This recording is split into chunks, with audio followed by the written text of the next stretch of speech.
루트비히 비트겐슈타인, 아마 들어보신 분도 계실 텐데요. 정말 역사상 가장 똑똑하면서도 좀 난해한 철학자 중 한 명이죠. 근데 이 사람이요, 단 한 권의 책으로 철학은 이제 끝났다, 이렇게 선언하려고 했거든요. 그 책이 바로 논리 철학 논고인데, 오늘 이 책의 핵심으로 한번 제대로 들어가 보겠습니다. 이 책 진짜 특이한 게요. 딱 펴자마자 거의 결론부터 던져버려요. 바로 이 문장이죠.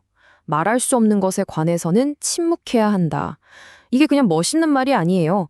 비트겐슈타인이 우리를 데리고 갈 여정의 최종 목적지이면서 동시에 우리가 풀어야 할 가장 큰 수수께끼인 셈입니다. 자, 그럼 바로 여기서 진짜 궁금증이 생기는 거죠. 아니, 도대체 뭘 말할 수 없다는 걸까요? 그리고 왜요? 왜 말하면 안 되는 거죠? 비트겐슈타인이 굳이 이렇게 언어에 선을 긋고 이 너머는 침묵의 영역이야 라고 말한 이유, 지금부터 한번 파헤쳐 보겠습니다. 네, 첫 번째는 철학이 가진 아주 거대한 문제에 대한 이야기입니다. 비트겐슈타인이 보기에 그 당시 철학은요, 완전히 길을 잃고 병들어 있었어요. 그리고 그가 내린 진단은 아주 명확했습니다. 이 모든 문제의 근원은 바로 언어를 잘못 쓰고 있다는 오해, 바로 거기서 시작된다는 거였죠. 그의 진단은 바로 이 한 문장으로 딱 요약이 됩니다. 철학 문제에 대한 대부분의 명제나 질문들은 틀린 게 아니라 그냥 무의미하다. 이게 무슨 말이냐면 철학자들이 뭐 틀린 답을 내놓는 게 문제가 아니라는 거예요. 애초에 질문 자체가 말이 안 된다는 거죠. 무의미하다는 겁니다. 와, 이건 뭐 수천 년 철학의 역사를 그냥 정면으로 들이받는 주전이죠. 아니, 그래서 무의미하다는 게 대체 무슨 뜻일까요? 자, 이 두 질문을 한번 비교해보면 감이 딱 와요. 지구는 둥근가? 이거는 우리가 세상을 관찰해서 네, 둥굽니다 하고 답할 수 있죠? 근데 오른쪽 질문, 선은 미보다 더 동일한가? 이건 어떤가요? 선, 미, 동일함. 이런 단어들을 무슨 무게를 잴 수 있는 물건처럼 다루고 있잖아요. 이건 언어의 규칙을 완전히 어기는 거예요.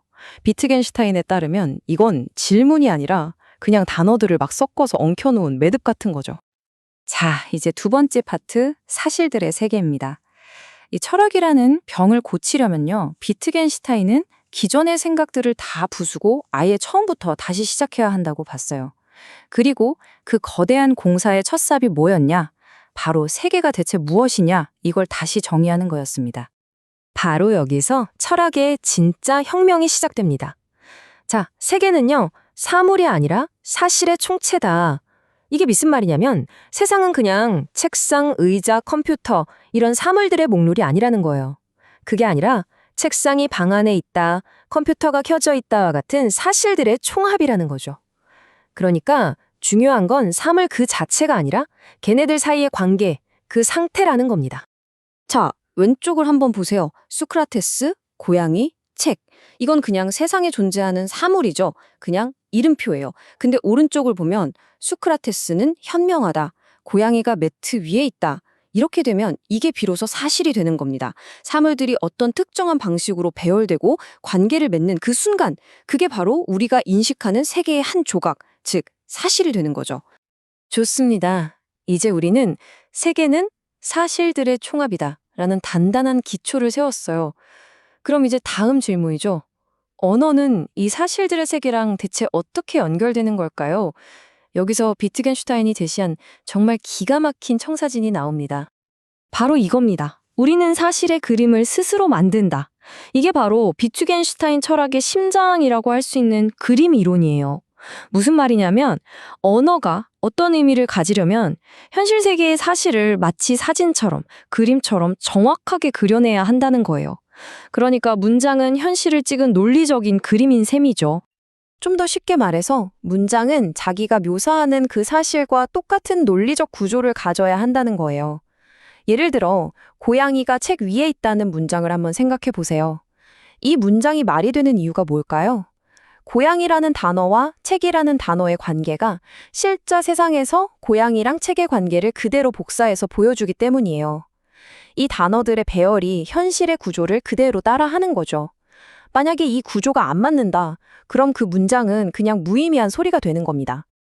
와, 근데 비트겐슈타인은 이걸 설명하기 위해서 정말 기가 막힌 비유를 들어요. 한번 보세요. 작곡가 머릿속에 있는 음악적 생각, 그리고 그걸 종이에 옮겨 적은 악보, 그걸 연주할 때 퍼져나가는 음파, 마지막으로 그걸 녹음한 음반.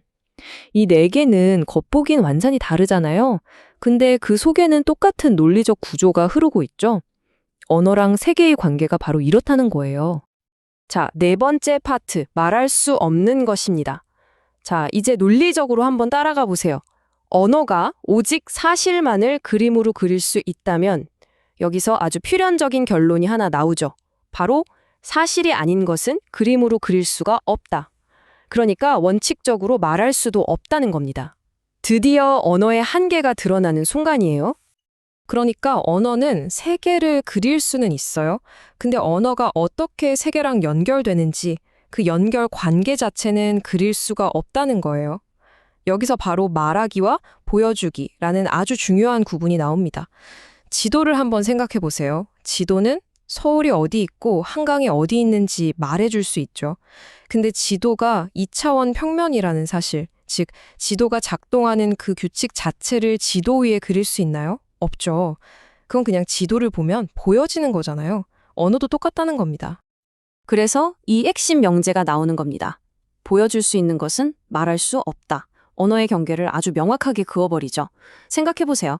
언어는 거울처럼 세상의 사실들을 비춰줄 수 있어요. 근데 거울이 나는 반사하는 능력이 있어 라고 자기 자신을 비출 수는 없잖아요. 마찬가지로 언어도 언어가 작동하는 그 논리적인 형식 자체에 대해서는 말할 수 없다는 겁니다. 그건 그냥 보여줄 뿐이에요. 그렇다면 언어의 한계, 그 바깥에는 대체 뭐가 있을까요? 바로 이런 것들입니다. 논리의 형식 그 자체, 윤리나 가치, 아름다움, 삶의 의미, 그리고 신비로운 것들. 아니, 왜 이걸 말할 수 없냐고요? 간단해요. 이것들은 세상 속에 존재하는 사실이 아니기 때문입니다. 정의가 책상처럼 저기 놓여 있나요? 아름다움이 고양이가 매트 위에 있는 것 같은 상태인가요? 아니죠. 이런 가치들은 우리가 말로 딱 집어서 설명할 수 있는 대상이 아니라 우리의 행동과 삶을 통해서 그냥 보여주는 것들이라는 게 비트겐슈타인의 생각입니다. 자, 이제 드디어 마지막 결론, 침묵의 의미입니다.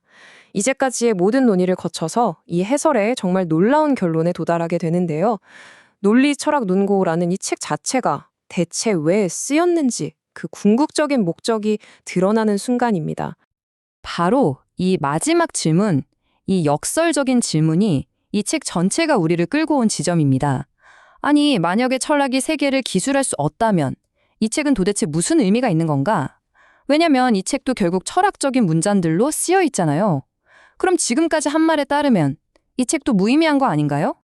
비트겐슈타인은 이 엄청난 역설에 대해서 그의 가장 유명한 비유, 바로 사다리 비유로 답합니다. 맞습니다. 이 책에 쓰인 문장들도 엄밀히 말하면 전부 무의미한 게 맞아요. 하지만 이 책은 정답을 알려주려고 있는 게 아니에요. 우리가 더 높은 곳으로 올라가서 세상을 더 똑똑히 보도록 도와주는 도구, 바로 사다리라는 거죠. 그리고 일단 꼭대기에 올라갔으면 우리를 그곳으로 이끌어준 사다리는 어떻게 해야 할까요? 더 이상 필요 없으니까 던져버려야 하는 겁니다. 그러니까 진짜 목표는요, 골치 아픈 철학 질문에 답을 하는 게 아니에요. 그게 아니라 우리 언어의 한계를 제대로 이해해서 이 질문 자체가 성립이 안 되는 거였구나 하고 깨닫게 만드는 것, 즉 질문 자체를 없애버리는 겁니다. 바로 이게 이 책의 진짜 목적인 거죠. 결국 우리는 맨 처음 봤던 그 문장으로 다시 돌아오게 됩니다. 말할 수 없는 것에 관해서는 침묵해야 한다. 하지만 이제 이 침묵은 그냥 아무 말도 안 하는 빈 공간이 아니죠. 언어의 한계를 명확하게 깨달은 사람만이 도달할 수 있는 어떤 지혜로운 경지처럼 느껴지지 않나요? 어쩌면 비트겐슈타인이 우리에게 남긴 가장 큰 교훈은 뭘 말해야 하는지가 아니라 무엇에 대해 침묵해야 하는지를 아는 것, 바로 그것일지도 모르겠습니다.